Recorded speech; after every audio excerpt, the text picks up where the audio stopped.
Hi, my name is Kimberly LeBlanc, and it's my privilege to be with you. So I'd like to start by acknowledging that in Canada, we live, learn, and work on traditional Indigenous territories, and we pay our respects to First Nations, Métis, and Inuit ancestors, and affirm our commitment to respectful relationships with one another and this land. And I'm coming to you today from the unceded traditional territory of the Algonquin Anishinaabe people. So for my disclosures, just primarily that I do work as a nurse in long-term care, as well as I am the academic chair for Nurses Specialized in Wound, Ostomy, and Continence Canada. And at the time of this recording, I am the Canadian Nurses Association's president. So what I really want to look at today is to really look at how we look at dementia and wounds and where that intersection happens. So let's start by looking at what is dementia. So we know that dementia really refers to a diverse group of chronic neurological conditions in the brain, but we don't always know exactly what causes dementia. We know that one of the big things that it causes a progressive decline in cognitive abilities, where it impacts a person's ability to complete basic day-to-day activities of daily living. So it's normal to have a small bit of cognitive decline as we age, but dementia itself is not normal. And we have to note as well that dementia isn't always related to aging. We can see dementia in younger people as well, and this is becoming more and more prevalent. What we do know is that when we have someone under the age of 65, we call this young onset dementia. And the ICD-11 codes have looked at calling dementia as a presence of marked impairment in two or more cognitive domains related to that, relative to that expected given the individual's age and premorbid level of cognitive functioning. So dementia has emerged as a major public health issue with far-reaching personal, economic, social, and political implications. We see it characterized as a decline in cognitive function that severely interferes with daily life. The most common form is Alzheimer's, affecting 60 to 80% of dementia cases. Other forms do include vascular dementia, Lewy body dementia, and frontal temporal lobe dementia. As our population ages, we know the prevalence of dementia is expected to rise significantly. And this is important to note because as the population ages and we have more dementia, we have to understand how skin health is impacted by this. The World Health Organization estimates that by 2050, the global population over the age of 60 will double to 2.1 billion. So this is likely going to lead to a substantial increase in dementia cases. So from a healthcare perspective, we also have to think about how are we going to care for these individuals if we have this rise in the prevalence of dementia. So understanding and addressing various aspects of dementia, including its impact on physical health, is critical. The condition not only affects cognitive function, but also increases the risk of chronic wounds, in part due to impairments of mobility, self-care, and communication. Current wound care guidelines inadequately address the specific needs of individuals with dementia. So we were working on a scoping review, and we could find very little evidence which directly pertains to that intersection between dementia and wounds. So skin tears, if we take a step back and look at skin tears, we know that skin tears are traumatic wounds that are caused by mechanical forces, including removal of adhesives, and the severity may vary by depth. We also know that skin tears are most prevalent in the extremes of age, either the very young or the very old. So when we take a step back and we realize that the majority of skin tears occur in the aging population, we know that 25% of individuals living in aged care homes or long-term care homes will suffer from skin tears at any point in time. And when we look at the high prevalence rates of dementia, particularly in aged care homes, it begs us to wonder how someone having dementia can impact their risk for a skin tear, and vice versa. How does having a skin tear impact someone who has dementia? Especially given that these wounds can be painful and that they can affect an individual's quality of life. So if we have an individual who has dementia who may not have the cognitive ability to understand why they are in pain, and this can impact their behavior. In addition, we know that skin tears can occur anywhere on the body, but we know individuals who require assistance with activities of daily living are more likely to develop a skin tear. And conversely, we know that individuals, as their cognition declines, are going to need more assistance with their activities of daily living. We can see where someone with dementia could potentially be at higher risk.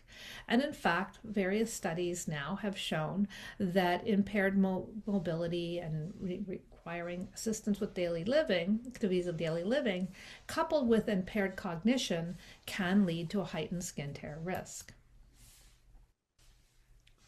When we're looking at preventing skin tears, really it's all about gentle care, providing a safe environment, reducing any friction or shearing, padding equipment, looking at falls risks, and encouraging the use of protective clothing or devices, avoiding sharp fingernails. Additional strategies can look at addressing behavioral factors. This includes specialized behavioral management services or interventions to assist with the management of any behavioral difficulties, distraction and music therapy. But really the essence is looking around education and training for family caregivers and health professionals. So identifying what are those modifiable percepting factors that can help us manage someone who has cognitive issues. So stepping back again, bringing back to dementia, dementia not only affects cognitive function, but also has implications beyond the brain, impacting peripheral tissues. So we suspect that perhaps dementia, there's also a link between peripheral vascular disease. So if we link back again to skin tears, think about the individual who has a skin tear on their lower leg. So now we have someone who has peripheral vascular disease, so we have impaired perfusion, and now we have a wound. So that behooves us to understand that we need to look at preventing those skin tears from occurring so that we don't end up with a wound that we have difficulty healing because of decreased peripheral circulation. We know that older adults, especially those with dementia, are at higher risk for developing chronic wounds, and this is related to their motor, sensory, autocognitive, and behavioral impairments. So these impairments contribute to difficulties in self-care, nutritional intake, mobility, and communication, and also in terms of changing drugs. So Parker et al. Highlighted that individuals with dementia are often excluded from wound care research, or their inclusion is limited to studies on pressure injuries. So one thing we need to think about is when we're looking for informed consent, it can be very labor intensive to get consent from powers of attorney or the individual themselves if cognitive impairment is there. So often they are left out of research studies simply because it's easier not to have someone with dementia.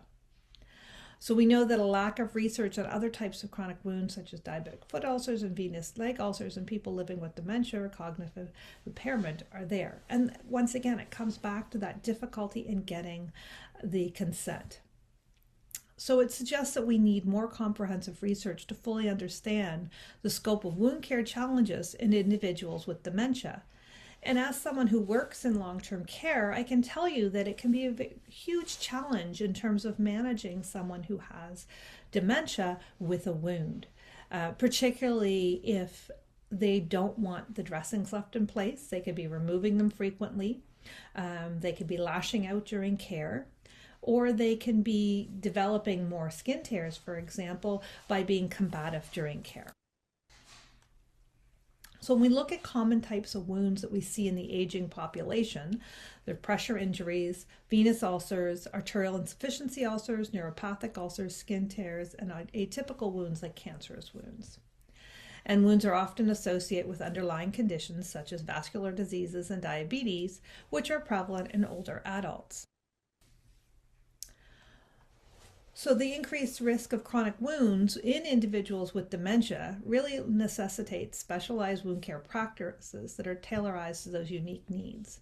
So having a chronic wound can put people at risk for accelerated cognitive decline or due to depression, recurrent infection, persistent pain, social isolation, all of which are also commonly found by people who have wounds, chronic wounds. So imagine if you have someone who has dementia. They have chronic pain, say they have a skin tear on their lower leg that has become chronic and complex. And so they have chronic pain, so they're not moving as much. They may stay in their room more isolated, so they don't have the stimulation that they may have by going out and enjoying others' company. And that can actually heighten or worsen their cognitive impairment. But once again, little is known about this intricate relationship between wounds and dementia. And I think we really need to be studying this to take a look. So despite the known link between dementia and chronic wounds, really wound care guidelines just are not adequately addressing the specific needs of individuals with dementia. So for me, this gap is particularly concerning given the increasing number of older adults living with dementia, who are also susceptible to developing wounds. So coming back and looking at those links between skin health and dementia, many of the risk factors for dementia, as I said, overlap the risk factors and comorbidities that put individuals at risk of skin damage, particularly skin tears. So if we look at those factors that increase developing dementia, we have increased age, also seen for skin tears. High blood pressure, high blood sugars, being overweight, we see that in dementia or in skin tears. Smoking, we see that in skin tears. Drinking too much alcohol, we see that with skin tears. Being physically inactive, we see that with skin tears. Being socially isolated, and depression. So having a chronic wound can also in turn put individuals at risk for accelerated cognitive decline, and this can be related to that social isolation that can have, infection, persistent pain, social isolation. So we need to step back and look at these and think, how can we tease out and find that intersection so that we can better manage the risk of wounds in someone with dementia and better manage how having a chronic wound, such as a skin tear that has become chronic and complex, can interfere with someone who has dementia.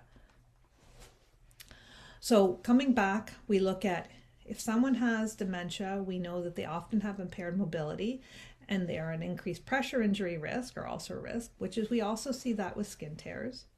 Reduced pain perception and delayed reporting of symptoms. So often with skin tears, you'll walk into someone's room and you will see that there's blood on their sheets and they have a skin tear, but when you ask them what happened, they have no recollection and they don't necessarily feel it. Poor nutrition and hydration, once again, can lead to skin breakdown and difficulty in following wound care instructions. Frequently, we'll have somebody who will have a skin tear on their arm or leg, and the individual will be removing their dressing, causing more skin tears, increasing the risk of infection and delaying wound healing, but they're removing their dressings because they have pain at the site, and in their mind, well, I'll remove the dressing because there's pain in that area. So that can be another challenge. Or individuals who won't allow us to change their dressing. So we have a dressing that stays on longer than it should, and perhaps the wound becomes macerated. And often, so we have to look at that specialized care for dementia. And often in long-term care, we have nurses and support staff who are very well educated in managing dementia. But when we look in acute care settings, home care settings, or in other levels of care, such as assisted living, they may not have the same degree of training that a nurse working in an aged care home or long-term care home would have in terms of making sure that they're giving the best care possible for someone with dementia. So when we look at challenges in managing wounds with dementia patients, there's communication barriers and patient, I hate the word compliance, but it really is the patient's ability to adhere to their treatment plan. And sometimes what we'll find as well is that we, especially in Canada, where we have, where we're very multicultural, we may have someone who is in a long-term care home or aged care home where the primary languages are English or French, but the individual's first language may not be English or French. And maybe we don't have staff who speaks their mother tongue, and they may have forgotten their secondary languages. So for instance, I had a patient not that long ago who had a lot of behavioral issues, really was resistant to care, but in part it was because their mother tongue was Polish, and with their dementia they forgot how to speak English. So this became a problem. So we had to be creative, and we used things like Google Translate if we didn't have a translator available to help us to try and communicate. We know that behavioral issues such as agitation, wandering, and resistance to care can be a huge problem.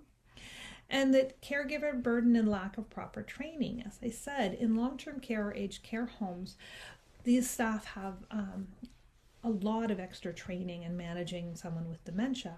However, in other care settings, this may not be the case. Coordinating care between various healthcare professionals can also be a challenge. So some of the key connections that we look at are increased risk for chronic wounds. We know there's delayed detection and diagnosis. We know that there's challenges in wound management, and we have complications and poor healing. We know that the individuals with dementia are at higher risk for wounds, and partially because of the immobility that they may have, poor circulation and other comorbidities, and nutritional deficiencies. Dementia patients may have a reduced pain perception or may not communicate discomfort effectively, and this can lead to delayed identification of wounds.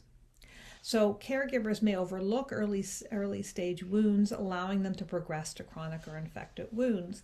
And we do often see this perception with skin tears, well, they're just a skin tear. And where someone may not, the healthcare professionals have been known to minimize the wounds and think, well, they get them all the time. It was just a slight bump. But then because of the other comorbidities, such as poor nutrition, resistance to care, poor perfusion, that these wounds will become chronic and complex. When we look at the challenges to wound management, I keep coming back to this resistance to care because this is something that we really see a lot in the dementia population. You know, time and time again, we'll have someone who will refuse wound dressing changes, they'll resist repositioning, or become agitated during care. And frequently we have to stop care, leave the room, come back. Sometimes it can take multiple attempts to get someone to allow us to change their dressings. And then sometimes it can be days, but we have to balance that, between trying to get someone to allow us to provide care with potential physical harm if we force them to do it. So it's a balancing act that can be quite difficult. Inconsistent self-care. So stepping beyond the aged care population or homes or long-term care homes, when people are still living at home, we get inconsistent self-care. So many patients either forget to follow basic hygiene and wound care routines that can worsen their conditions, or they think they've already done it. We've had cases where it can be a huge challenge to get someone to have a shower or a bath. There's one lady I worked with that basically once a month we could get her to get into the shower. Very resistant, also reluctant to allow others to assist with self-care. So those can become quite a challenge as well. There's a high caregiver burden when the individual is still living at home. Family members and professional caregivers, as I said before, may lack the training in both dementia care and wound management. And that can lead to suboptimal outcomes. We also see caregiver burnout. It can be a huge burden on families trying to keep someone in their home environment as their cognitive decline progresses. It can become unsafe for the family as well as for the patient. But it's a very delicate situation that we have to try and monitor, and we have to figure out ways that we can provide support. Because of, as I said, the fact that in many with cognitive decline, there is a resistance to care, we can see a lot of complications and poor healing. So a lot of the times when I'm seeing skin tears that have become chronic and complex, yes, there's a perfusion issue, but often infection is a problem as well. And we know that chronic wounds in dementia patients are more prone to infections due to impaired immune response and poor hygiene. So coming back, if you've got someone who's refusing care on a regular basis, we can't perform good wound and peri-wound hygiene. And, for instance, often now we're doing 10-minute hypochlorous acid soaks to our wounds, to the wound and the peri-wound. Well, if you have someone with aggressive dementia, getting them to lie still for that period of time to give that 10-minute soak can be quite complex. So often we have to work with what we can, and often it's a couple seconds of cleaning is the most that you can have someone sit still for. So these are some barriers to providing care that we don't always think about. We know that hospitalization and mortality, that if left untreated, chronic wounds can lead to sepsis, amputations, and even death, particularly in later stage dementia. So we'll see individuals who will develop wounds, they'll become chronic and complex and become infected. And the risk of getting septicemia is quite high, especially when nutrition becomes an issue, getting in someone. It's very difficult to send someone into an acute care facility when they have an advanced dementia as well. Their dementia often gets worse, their aggressive behavior gets worse, and the staff is not equipped in acute care facilities for the most part to deal with someone with advanced dementia, particularly if they have aggressive dementia. So it's really important that we try and make sure that we keep individuals with dementia in stable environments where the people around them understand their dementia, but this can become a very big problem. It can become very complex. So how do we address this intersection? What kind of strategies can we do for prevention and care? So one is routine skin checks and early intervention. And this we should be seeing across the board, right? We should really be doing that with all of our patients. We should be looking at pressure ulcer prevention right from day one, frequent repositioning with specialized mattresses. We should incorporate in with this a skin tear reduction program. We should have nutritional and hydration support, gentle, dementia-friendly wound care approaches. And this is so important. And if you look at all of the factors that we talked about earlier around preventing skin tears, well, they all overlap with this. So that gentle care. Caregiver training and multidisciplinary involvement is crucial. We need to have our physios, our occupational therapists, our dietitians, our nursing staff, our physicians, our personal support workers. We need to have everybody involved so that we can provide really comprehensive care. This intersection really highlights the urgent need for tailored wound care strategies for dementia patients, emphasizing prevention, early detection, and compassionate dementia-friendly management techniques. We also need to ensure that we're including dementia patients in research studies and that we're conducting research studies that are directly tailored towards individuals who have dementia. So I hope that I've given you a little bit of information around managing the intersection between wounds and dementia with a highlight on skin tears. And if you have any questions, feel free to email me, chair@woccinstitute.ca.